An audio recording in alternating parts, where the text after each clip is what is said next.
Bismillah. Assalamualaikum warahmatullahi wabarakatuh. Innal hamdalillah nahmaduhu wa nasta'inuhu wa nastaghfiruh wa na'udzubillahi min syururi anfusina wa sayyiati a'malina.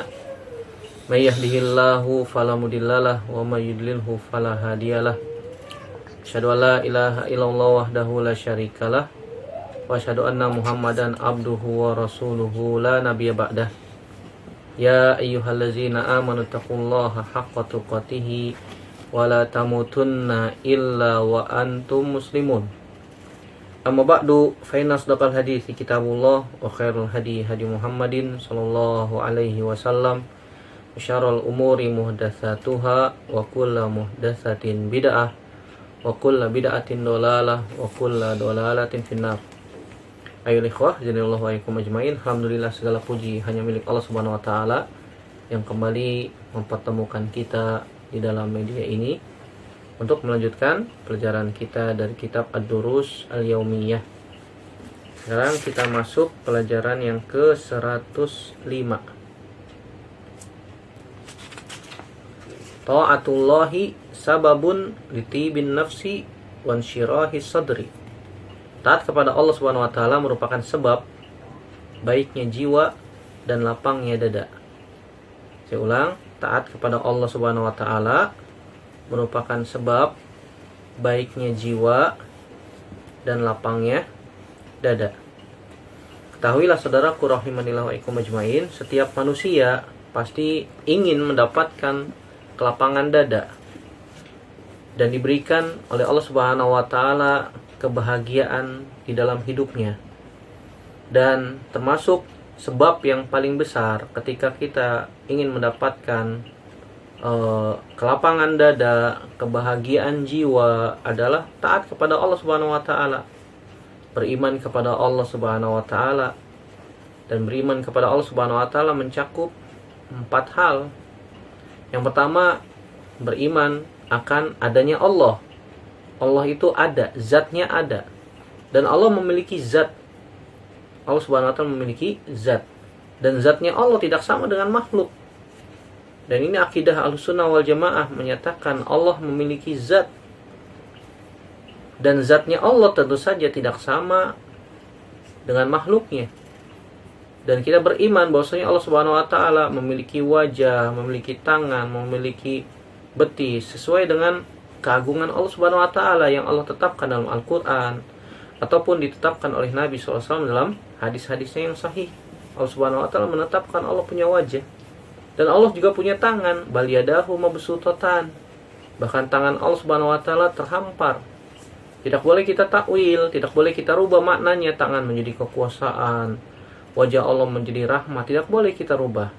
Ataupun tidak boleh kita ta'til, tidak boleh kita hilangkan sifat tersebut, sifat zatiyah Allah Subhanahu wa taala. Kalau dihilangkan sifat zatiyah tersebut menjadi ta'til, mu'attilah, golongan sesat, sesat. Dan juga tidak boleh ditakyif, tidak boleh ditanya bagaimana Allah Subhanahu wa taala memiliki zat, wajah, memiliki wajah, memiliki tangan, memiliki betis. Kita tidak boleh tanya bagaimana wajah Allah, tidak boleh tanya bagaimana tangan Allah, bagaimana betis Allah, dan seterusnya. Wajib kita tetapkan, tidak boleh ditanya bagaimana, dan tidak boleh ditamsil, tidak boleh diserupakan dengan makhluknya. Ini kaidah dalam asma wa sifat. Kalau kita terapkan dalam asma wa sifat, nama-nama dan sifat-sifat Allah Subhanahu wa taala selamat. Itu 4 hal, tidak boleh taktil, tidak boleh ditakwil, tidak boleh ditakyif, dan tidak boleh ditamsil. 4, tidak boleh ditakwil, dirubah maknanya, tidak boleh ditaktil, dihilangkan maknanya, tidak boleh ditakyif, tidak boleh ditanya bagaimana, dan yang keempat, tidak boleh ditamsil, tidak boleh diserupakan dengan makhluknya.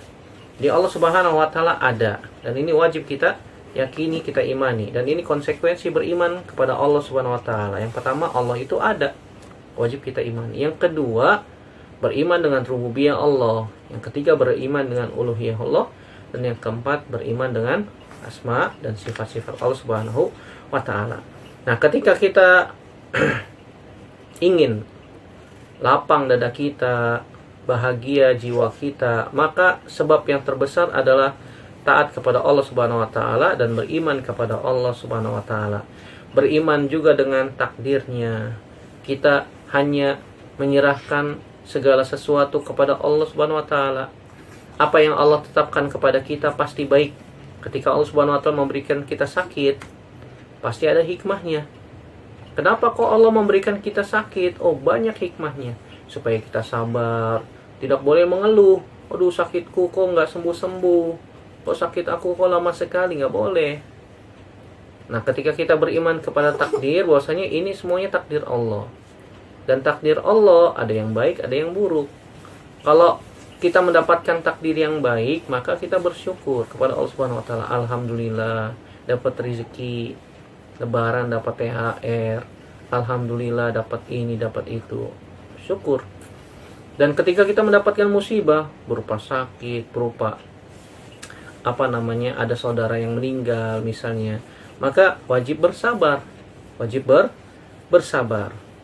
Kalau kita bersyukur ketika mendapatkan nikmat dan bersabar ketika mendapatkan musibah, maka hati kita pun menjadi lapang. Maka kehidupan kita pun bahagia.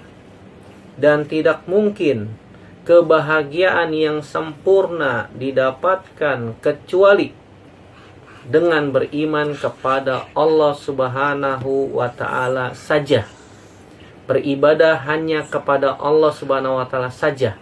Memurnikan ibadah kepadanya, tidak menyekutukannya dengan sesuatu apapun juga. Ini sebab terbesar mendapatkan kelapangan dada dan kebahagiaan jiwa yang hakiki di dunia maupun di akhirat. Kemudian di sini kita akan bawakan beberapa dalil yang menunjukkan hal tersebut, bahwasanya ketaatan kepada Allah merupakan sebab terbesar kebahagiaan jiwa, kebahagiaan hati, kebahagiaan yang hakiki di dunia maupun di akhirat, dan lapangnya dada. Yang pertama firman Allah Subhanahu wa taala dalam surat Ar-Ra'd ayat 28. Allah Subhanahu wa taala berfirman, "Ala bi zikrillahi tatma'innul qulub." Ketahuilah dengan berzikir kepada Allah hati akan tenang. Di sini Allah Subhanahu wa taala menyebutkan tentang zikir. Dan berzikir merupakan ibadah ya. Berzikir merupakan apa? Ibadah. Betapa banyak orang-orang yang berzikir hatinya menjadi tenang. Ketika hati menjadi tenang, maka jantungnya menjadi kuat. Ketika jantungnya menjadi kuat, maka dia akan sehat. Mau bukti silahkan. Kalau misalnya ada orang sakit, zikir aja. Subhanallah, sambil diusap yang sakit, bismillah, subhanallah, alhamdulillah, la ilaha illallah. Sambil diusap, berzikir. Minta kepada Allah Subhanahu wa taala kesembuhan. Jangan mengeluh, jangan nangis, jangan diurusinnya susah. Kadang-kadang ada orang sakit diurusinnya susah, malah marah-marah. Diurusin malah marah-marah. Bukannya bersyukur ada yang mau bantuin, dia malah marah-marah. Nggak boleh, haram. Tidak boleh. Nah, dengan berzikir itu bisa menenangkan hati. Hati yang dimaksud itu jantung. Nah, ketika jantung itu tenang, dia menjadi menguat, imunnya menjadi bertambah. Sehingga apa? Orang yang imunnya kuat sehat, tidak mudah terserang penyakit. Orang yang mudah terserang penyakit, imunnya lemah, berarti jantungnya lemah. Karena jantung itu jenderalnya organ dalam tubuh. Ketika jantung jenderalnya kuat, nah, organ tubuh yang lain pun kuat dengan izin dari Allah Subhanahu wa ta'ala. Makanya Allah katakan, ala bizikrillahi tatmainnul qulub. Banyak berzikir pada Allah Subhanahu wa ta'ala. Banyak berzikir pada Allah Subhanahu wa ta'ala. Ini bisa menenangkan hati. Yang kedua, dalam surat Toha ayat 124. Allah Subhanahu wa ta'ala berfirman, "Wa man a'rada an zikri fa inna lahu ma'isyatan donka." Barang siapa yang berpaling dari peringatanku, kata Allah Subhanahu wa taala, fa inna lahu ma'isyatan donka, maka dia akan mendapatkan kehidupan yang sempit, yang berpaling terhadap peringatanku. Artinya apa? Tidak mau menerima utusan Allah Subhanahu wa taala. Peringatan Allah Subhanahu wa taala berupa para nabi dan rasul. Mereka membawa peringatan dari Allah Subhanahu wa taala. Para nabi dan rasul yang mengajak kepada ibadah kepada Allah Subhanahu wa taala saja. Memperingatkan manusia dari apa? Dari perbuatan dosa dan maksiat agar tidak terjatuh kepada api neraka. Nah, ketika mereka berpaling dari peringatan Allah Subhanahu wa taala, maka Allah Subhanahu wa taala akan memberikan kepada mereka kehidupan yang sempit. Hidupnya susah, melarat, merana di dunia maupun di akhirat.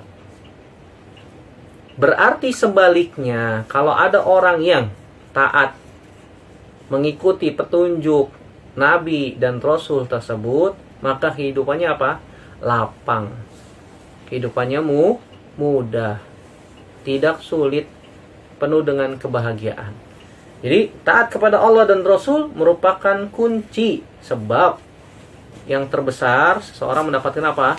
Kelapangan. Jadi kalau misalnya ada orang yang mengeluh tentang kehidupannya, Ustadz, saya kok kehidupannya begini-begini aja ya, miskin terus, susah terus, banyak sekali ujian, maka jawabannya kuncinya satu, taat kepada Allah dan taat kepada Rasul. Mau bukti silahkan. Coba setiap hari baca Quran. Sholat wajib jangan ditinggalkan tuh. Sholat yang sunnah dicoba untuk diamalkan. Baca Quran tiap hari. Maka dengan izin dari Allah Subhanahu wa taala, jika kita melakukan seluruh ketaatan semampu kita ya, makanya Nabi SAW mengatakan apa? Iza amartukum bihi fa'tu minhu mastata'tum. Kalau aku perintahkan sesuatu, lakukan semampu kalian. Berbeda dengan larangan, meninggalkan larangan. Ketika Nabi SAW mengatakan iza nahaitukum anhu fajtanibuhu. Ketika Nabi SAW perintahkan untuk meninggalkan larangan, apa yang dikatakan oleh Nabi SAW? Ma nahaitukum anhu fajtanibuhu. Apa-apa yang aku larang kepada kalian, tinggalkan seluruhnya. Tinggalkan seluruhnya. Tetapi ketika Nabi SAW memerintahkan sebuah perintah, Nabi katakan apa? Iza amartukum bihi fa'tu minhu mastata'tum. Jika aku perintahkan sesuatu kepada kalian, lakukan semampu kalian. Beda ya. Ketika Nabi SAW perintahkan meninggalkan maksiat, tinggalkan semua. Kata para ulama menunjukkan meninggalkan maksiat semua orang bisa, mampu. Tapi kalau melakukan perintah, tidak semua orang mampu. Makanya Nabi katakan, iza amartukum bihi fa'tu minhu mastata'tum. Jika aku perintahkan sesuatu kepada kalian, lakukan semampu kalian. Lakukan semampu kalian. Jadi fahmul mukhalafah dari ayat ini adalah barang siapa yang taat kepada Allah dan Rasulnya, maka dia akan mendapatkan kehidupan yang bahagia di dunia maupun di akhirat. Jadi itu kuncinya ya. Di dalam ayat yang ketiga, dalam surat An-Nahl ayat 97, Allah Subhanahu wa taala berfirman, "Man 'amila shalihan min zakarin aw unsa wa huwa mu'min falanuhyiyannahu hayatan thayyibah wa lanajziyannahum ajrahum bi ahsani ma kanu ya'malun." Dalam surat An-Nahl ayat 97, Allah Subhanahu wa taala mengatakan, "Man amila shalihan." Barang siapa yang beramal saleh, min zakarin au unsa, baik laki-laki maupun perempuan. Sini Allah Subhanahu wa taala mengatakan barang siapa yang beramal soleh, solihan, amal apa saja yang penting amal soleh. Amal soleh di sini dalam ayat ini Allah Subhanahu wa taala menyebutkan dengan lafaz nakiroh, dengan lafaz umum, menggunakan tanwin, man amila solihan min zakarin au unsa, baik laki-laki maupun perempuan, wa huwa mu'min. Syaratnya apa? Beriman. Laki-laki maupun perempuan beriman. Falanuhyiyannahu hayatan thayyibah, maka pasti Allah akan memberikan kepadanya kehidupan yang baik, kehidupan yang bahagia. Walanajziyannahum ajrahum, dan kami akan, kata Allah Subhanahu wa taala, memberikan kepada mereka balasan terhadap amal-amal yang telah mereka lakukan. Walanajziyannahum bi ahsani ma kanu ya'malun, maka kami akan memberikan balasan kepada mereka dengan balasan yang baik berupa surga Allah Subhanahu wa taala terhadap apa yang telah mereka lakukan di dunia. Perhatikan di sini Allah Subhanahu wa taala menyebutkan man amila solihan, barang siapa yang beramal soleh, bentuk ketaatan apa saja. Maka apa natijahnya, apa hasilnya yang akan dia dapatkan?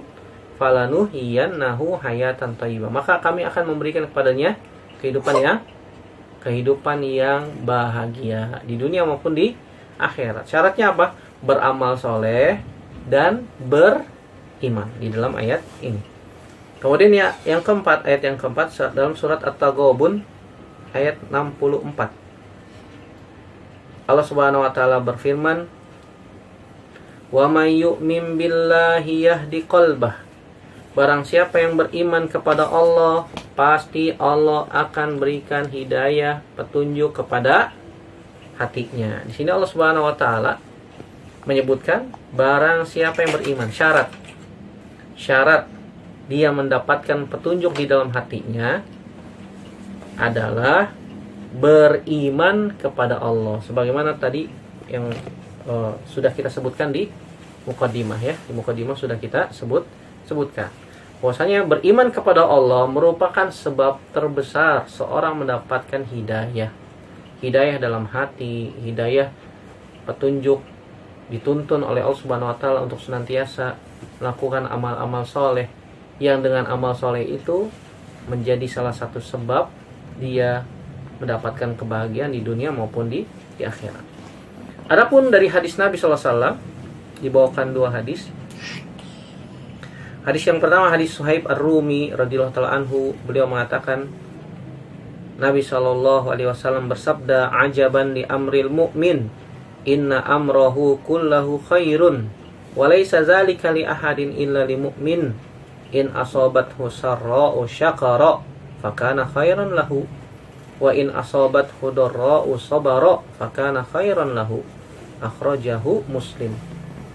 Kata Nabi SAW dalam hadis yang sahih riwayat Imam Muslim dari sahabat Suhaib Ar-Rumi radhiyallahu taala anhu, semoga Allah meridhoinya, Nabi SAW bersabda, sungguh menakjubkan, ajaban, ajib, sangat menakjubkan perkara orang yang beriman itu. Inna amrohu kullahu khairun, karena seluruh perkaranya baik. Walaysa dzalika li ahadin illa lil mu'min, dan hal itu tidak ada kecuali hanya pada orang yang beriman saja. In asabat husarra syakara fakana khairan lahu, jika dia mendapatkan kelapangan, jika dia mendapatkan kemudahan, dia bersyukur. Ketika dia mendapatkan rizki, bersyukur kepada Allah Subhanahu wa taala, fakana khairan lahu, dan itu baik untuknya. Sebagaimana tadi sudah kita sebutkan, orang yang beriman itu sangat menakjubkan. Jika mendapatkan nikmat dia bersyukur, jika mendapatkan musibah dia apa? Sabar. Dia sabar, dan semua itu baik untuk orang yang beriman. Wa in asabathu darra sabara fakana khairan lahu. Jika seorang yang beriman itu mendapatkan kesulitan, kesempitan, musibah, sakit, maka dia bersabar. Fakana khairan lahu, dan itu baik untuknya. Dan itu baik untuknya. Jadi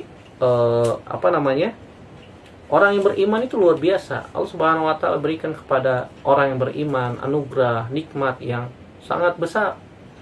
Kalau dia bersabar mendapatkan pahala ketika mendapatkan musibah ya. Dan para ulama mengatakan sabar ketika mendapatkan musibah hukumnya wajib.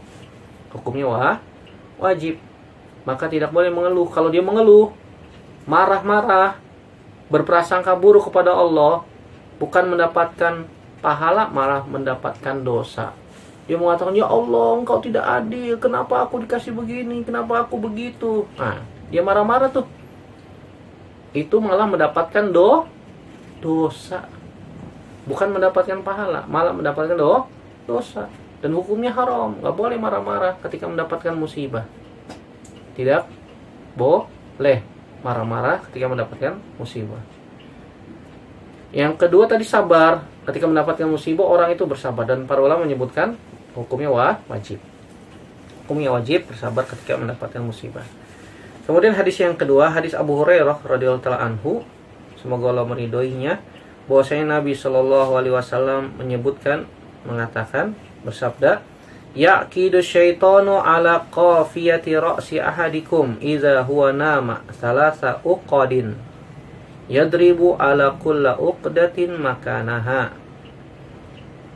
nam alaika laylun tawilun farqud fa in istayqaza fa zakarallaha in hallat uqdatun fa in tawadda'a in hallat uqdatun fa in shalla in hallat uqaduhu kulluha fa asbaha nashitan thayyiban nafsi wa illa asbaha khabithan nafsi kaslan. Akhrajahul Bukhari.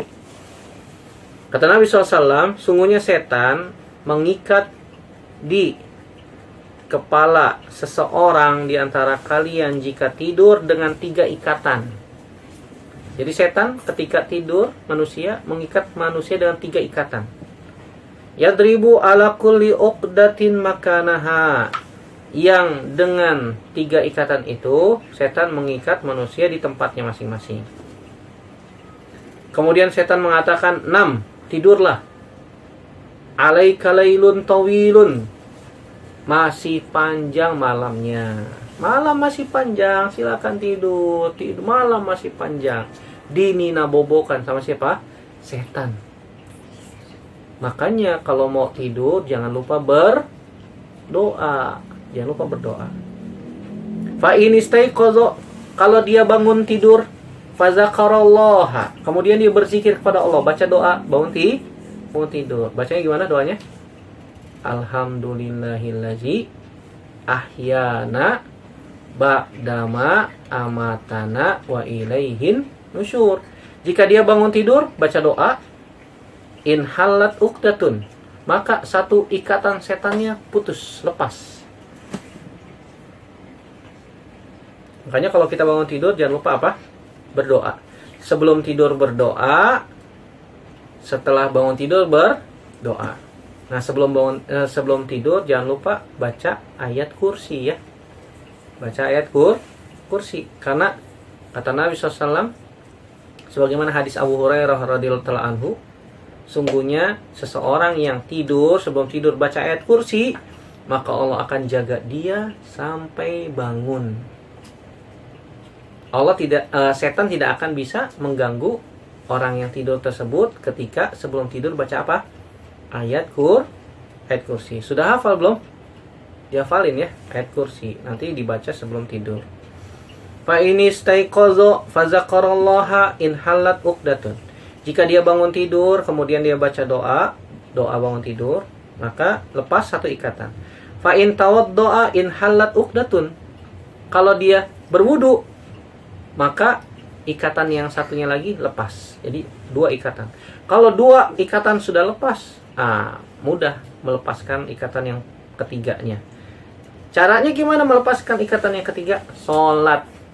Kata Nabi, fa in shalla in halat uqaduhu kulluha. Jika dia salat, maka seluruh ikatannya lepas. Fa asbaha nashitan thayyiban nafsi. Maka di pagi hari itu dia pun menjadi jiwa yang baik, jiwa yang rajin, semangat bekerja beramal. Makanya kalau habis subuh jangan tidur lagi. Kalau tidur lagi jadinya apa? Kaslan, jadi malas. Makanya Nabi katakan, Wa illa asbaha khabithan nafsi kaslan. Jika dia tidak melakukan itu, kalau dibangunin sama Abi sama Umi langsung bangun ya. Baca doa, alhamdulillahillazi ahyana ba'da ma amatana wa ilaihi nusyur. Kemudian berwudu. Kemudian setelah itu salat subuh langsung bangun. Kalau dibangun langsung bangun. Kadang-kadang setan pinter, udah tidur aja tidur, malam masih panjang, padahal mau udah azan. Padahal sudah mau azan, sebentar lagi mau azan dan seterusnya. Hadis ini sahih dari Imam Bukhari. Nah, dari hadis-hadis yang sudah kita bacakan, ayat-ayat yang sudah kita bacakan, dari sini kita dapat ambil kesimpulan bahwasanya taat kepada Allah, taat kepada Rasul merupakan sebab yang paling agung untuk mendapatkan kelapangan dada dan kebahagiaan jiwa. Yang kedua, bahwasanya setan termasuk salah satu sebab sempitnya dada dan buruknya jiwa. Ini setan ya. Kalau kita berzikir kepada Allah Subhanahu wa taala, berdoa kepada Allah, mohon pertolongan kepada Allah Subhanahu wa taala, maka kita akan dijaga dari keburukan-keburukan syaitan. Kalau kita mendapatkan keburukan syaitan, maka kita dianjurkan untuk ta'awuz. Baca a'udzubillahi minasyaitonir rajim. Demikian yang bisa kita bahas pada kesempatan kali ini, semoga bermanfaat. Yang benar datangnya dari Allah Subhanahu wa taala saja. Yang salah murni dari saya pribadi. Kita bertaubat kepada Allah Subhanahu wa taala dari kesalahan-kesalahan kita, dan kita memohon kepada Allah Subhanahu wa taala agar kita diberikan taufik, kemudahan untuk melakukan seluruh ketaatan kepada Allah dan Rasul-Nya, dan menjauhkan apa yang dilarang oleh Allah dan Rasul-Nya. Dan semoga Allah Subhanahu wa taala kembali mengumpulkan kita semua di dalam surganya tanpa hisab dan tanpa azab. Amin ya rabbal alamin. Kita tutup dengan doa kafaratul majlis. Subhanaka Allahumma wa bihamdika asyhadu an la ilaha illa anta astaghfiruka wa atubu ilaik. Wassalamualaikum warahmatullahi wabarakatuh.